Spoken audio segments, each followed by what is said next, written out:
नमस्कार और हमारी आज की चर्चा में आपका स्वागत है। आज हम उत्तर प्रदेश में शिक्षा से जुड़े कुछ हालिया निर्देशों और रिपोर्टों पर बात कर रहे हैं।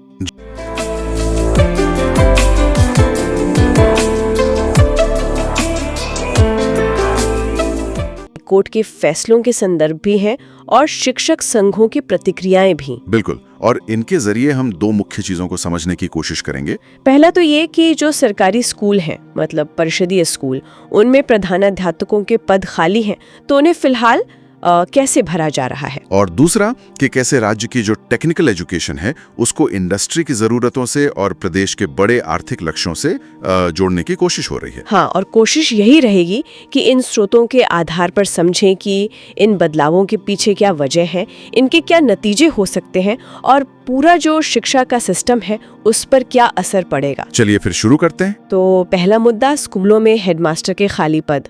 ये तो खैर एक जानी मानी समस्या है कि यूपी में बहुत से बेसिक शिक्षा परिषद के स्कूलों में प्रिंसिपल या हेडमास्टर का पद काफी टाइम से खाली है। जी हाँ, ये काफी स्कूलों में है और इसी से निपटने के लिए बेसिक शिक्षा विभाग ने हाल ही में एक निर्देश दिया है। क्या है वो निर्देश? इसके मुताबिक जिन स्कूलों में प्रधानाध्यापक का पद खाली है वहां पर जो स्कूल का सबसे सीनियर सहायक टीचर होगा या होगी उन्हें अस्थायी तौर पे, मतलब टेम्पररी, इंचार्ज प्रिंसिपल की जिम्मेदारी दी जाएगी। अच्छा, अस्थायी तौर पे। हाँ, और ये व्यवस्था तब तक चलेगी जब तक कि प्रमोशन की प्रक्रिया पूरी नहीं हो जाती और स्थायी नियुक्ति नहीं हो जाती। ये सीनियर कैसे तय होगा, मतलब वरिष्ठता का आधार क्या है? क्या ये साफ किया गया है? जी, निर्देश में ये साफ है। जिले के जो बेसिक शिक्षा अधिकारी हैं, BSA, वो जिले के सभी सहायक शिक्षकों की एक सीनियरिटी लिस्ट बनाएंगे। अच्छा। और उसी लिस्ट के आधार पर ये जिम्मेदारी दी जाएगी। मतलब सर्विस में जो सबसे सीनियर हैं उन्हें पहला मौका मिलेगा। लेकिन यहाँ एक सवाल है।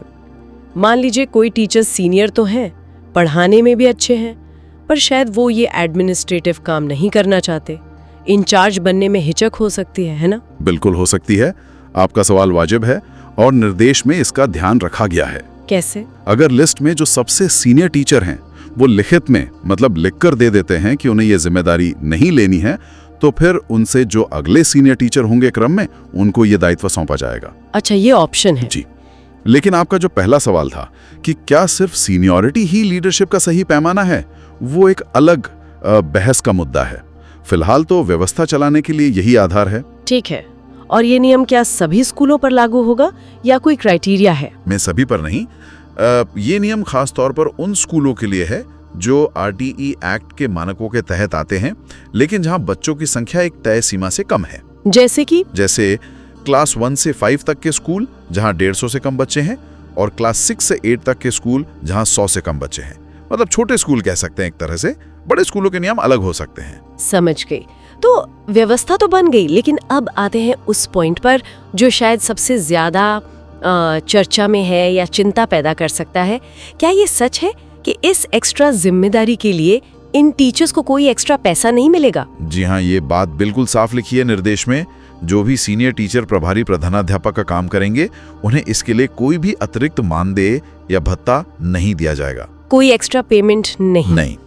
उन्हें जो अपने मूल पद का वेतन मिल रहा है उसी पर ये अतिरिक्त काम भी करना होगा। यही पर मामला थोड़ा पेचीदा हो जाता है। मतलब एक तरफ तो ठीक है, विभाग खाली पद भरने का एक रास्ता निकाल रहा है, जो जरूरी भी है। हाँ, काम तो चलना चाहिए जी। पर दूसरी तरफ इतनी बड़ी जिम्मेदारी जिसमें एडमिनिस्ट्रेटिव और फाइनेंशियल काम भी होंगे, वो बिना किसी एक्स्ट्रा पैसे के दी जा रहे हैं। क्या इससे टीचर्स के मोराल पर, मतलब मनोबल पर असर नहीं पड़ेगा या काम की क्वालिटी पर? ये चिंताएं तो बिल्कुल स्वाभाविक है। देखिए, अतिरिक्त काम है और वो भी बिना अतिरिक्त वेतन के। ये लंबे समय में किसी भी कर्मचारी के मनोबल को गिरा सकता है। हाँ। खासकर जब प्रधानाध्यापक की भूमिका सिर्फ पढ़ाने की नहीं होती। राइट। बहुत सारे प्रशासनिक काम होते हैं। स्कूलों का मैनेजमेंट, सरकारी योजनाएं लागू करना, रिपोर्ट भेजना, ये सब काम बढ़ जाते हैं। सही बात है। तो अब ये देखना होगा कि शिक्षक इस नई भूमिका को कितनी सहजता से और कितने उत्साह से निभा पाते हैं। और यहीं पर ये वेतन वाला मुद्दा और भी उलझता है, क्योंकि शायद हाईकोर्ट का भी कोई दखल हुआ है इसमें। हाँ बिल्कुल। एक केस है कुलपुरारी दुबे और कुछ अन्य शिक्षकों का। उन्होंने इसी तरह के मामले में हाईकोर्ट में याचिका दायर की थी। किस बात को लेके? यही कि वो इंचार्ज प्रधानाध्यापक का काम तो कर रहे थे, लेकिन उन्हें वेतन प्रधानाध्यापक का नहीं मिल रहा था, अपने मूल पद का ही मिल रहा था। अच्छा, तो कोर्ट ने क्या कहा? क्या उससे कुछ स्थिति साफ हुई? कोर्ट ने तो याचिकाकर्ताओं के हक में फैसला दिया, लेकिन उसके बाद जो विभाग का निर्देश आया उसने स्थिति को शायद साफ करने के बजाय और उलझा दिया। वो कैसे?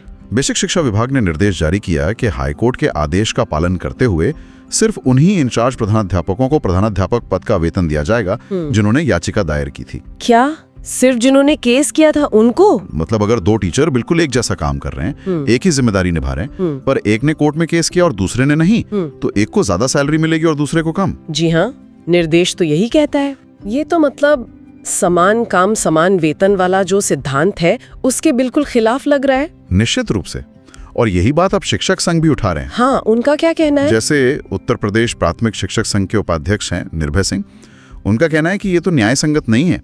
जब तक परमानेंट अपॉइंटमेंट नहीं होती तब तक जितने भी लोग इंचार्ज का काम कर रहे हैं सबको समान वेतन मिलना चाहिए। बिल्कुल। और उन्होंने ये भी इशारा किया कि भाई अगर कोर्ट ने कुछ लोगों को राहत दी है तो उसी आधार पर बाकी टीचर भी तो कोर्ट जा सकते हैं, इससे तो मुकदमेबाजी और बढ़ेगी। हाँ, ये तो है। और क्या दूसरे संगठन भी यही सोच रहे हैं? हाँ, कमोबेश यही राय है। जैसे उत्तर प्रदेश बीटीसी शिक्षक संघ के प्रदेश अध्यक्ष हैं अनिल यादव, उन्होंने भी समान वेतन की ही बात की है। तो उन्होंने एक और पॉइंट जोड़ा है कि जिन स्कूलों में छात्र संख्या कम होने की वजह से शायद स्थायी प्रधानाध्यापक का पद ही न हो, वहां भी जो इंचार्ज के तौर पर काम कर रहे हैं उनको भी प्रधानाध्यापक का वेतन देने पर विचार होना चाहिए, क्योंकि काम तो वो वही कर रहे हैं ना। तो ये तो एक अजीब सी स्थिति बन गई है। एक तरफ कोर्ट का एक स्पेसिफिक आदेश है जो सिर्फ केस करने वालों पर लागू है, दूसरी तरफ बराबरी का और नैतिकता का सवाल है।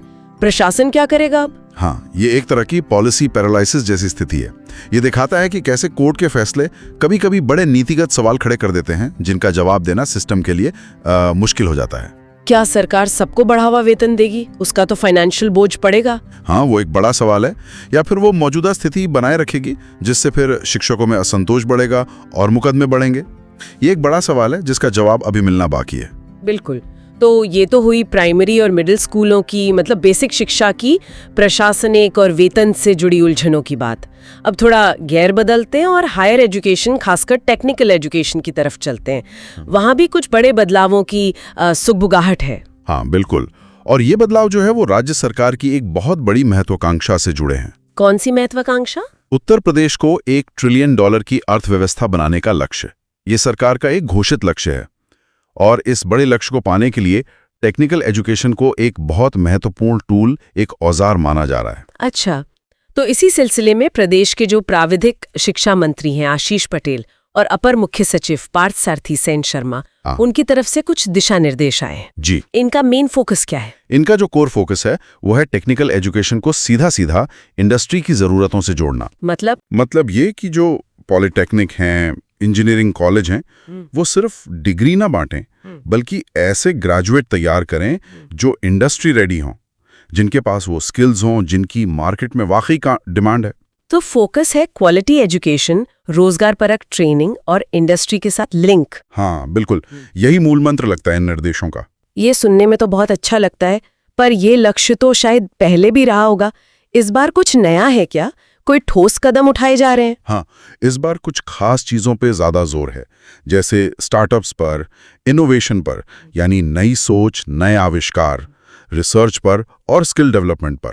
अच्छा। योजना ये है कि विभाग के तहत जितने भी संस्थान हैं उनमें विशेष स्टार्टअप और इनोवेशन सेल बनाए जाएंगे।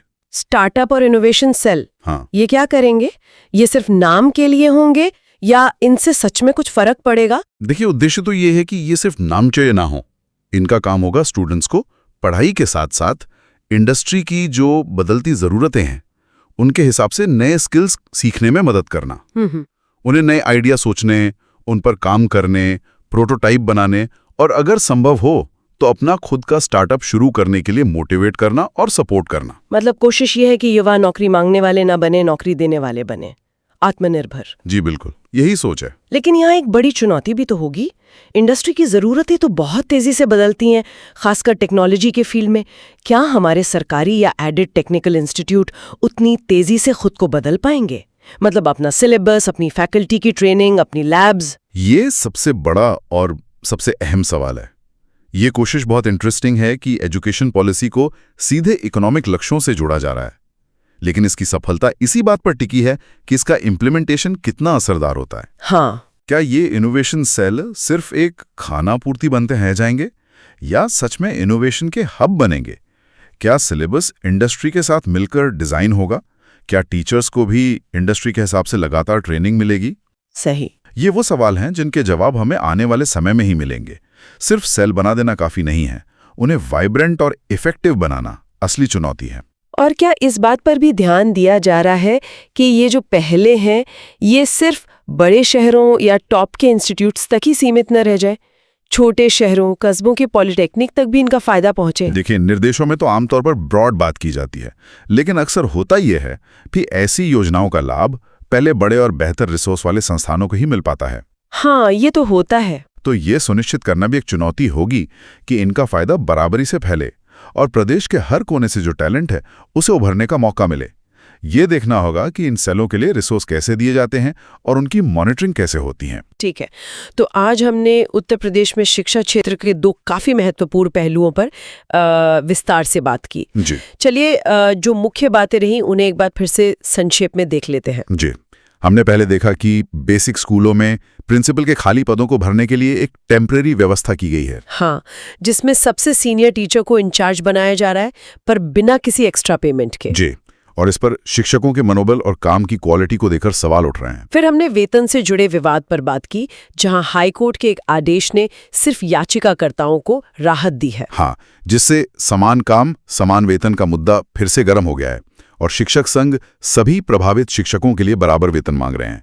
ये प्रशासन के लिए एक मुश्किल स्थिति है। बिल्कुल। और आखिर में हमने बात की टेक्निकल एजुकेशन की, जिसे राज्य की एक $1 ट्रिलियन इकोनॉमी बनाने के लक्ष्य से जोड़ने की एक महत्वाकांक्षी योजना है। हाँ, इसमें इंडस्ट्री की जरूरतों के हिसाब से शिक्षा, एम्प्लॉयबिलिटी और स्टार्टअप व इनोवेशन पर जोर है, जिसके लिए इनोवेशन सेल जैसी पहले शुरू की जा रही हैं।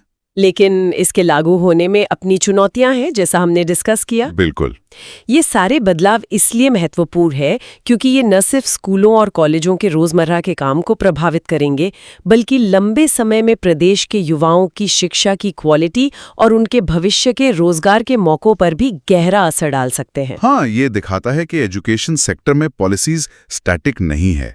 लगातार बदलाव और सुधार की कोशिशें हो रही हैं, भले ही उनके इम्प्लीमेंटेशन में चैलेंज हों। और इसी के साथ हम अपने श्रोताओं के लिए एक सवाल छोड़ जाते हैं।